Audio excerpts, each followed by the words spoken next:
তত্ত্বাবধায়ক সরকার বলেন অথবা এই যে অন্তর্বর্তীকালীন সরকার এখন যেটা আছে এগুলো একটা সাময়িক কিছু সময় দিন।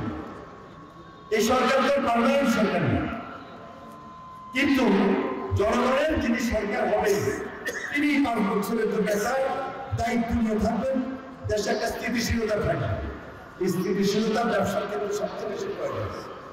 দেশের অর্থনীতি যেন সমৃদ্ধিশীল থাকে, দেশের আইন শৃঙ্খলা নিয়ম নীতি এগুলোর যে একটা স্থিতিশীলতা প্রয়োজন, এই জন্য একটা জনগণের নির্বাচিত সরকার খুব বেশি প্রয়োজন।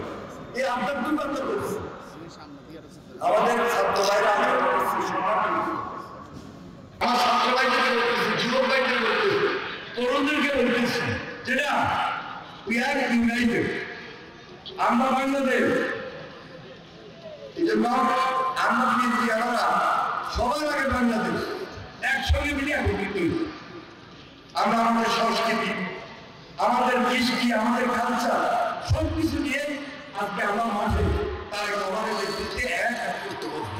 সামনে কিন্তু একটা নির্বাচন, 2 দিন আগে হোক পরেও একটা নির্বাচন তৈরি হবে। কারণ নির্বাচন না হওয়া পর্যন্ত একটু আগে যেটা বললাম যে স্থিতিশীলতা আসবে না। গণতন্ত্রের ভিতকে শক্তিশালী করতে হলে তার পূর্বশর্তের নির্বাচন। হাসিনার আমলে গণতন্ত্রের আগে তারা উন্নয়ন নিয়ে উন্নয়নের ব্যবসা করছে, লুটপাট করছে। কিন্তু আমাদের ক্ষেত্রে একটু ভিন্ন, আমরা জনগণের প্রতিনিধিত্বশীল গণতন্ত্রের ভিতকে শক্তিশালী করার দিকে সবচেয়ে বেশি নজর দিচ্ছি।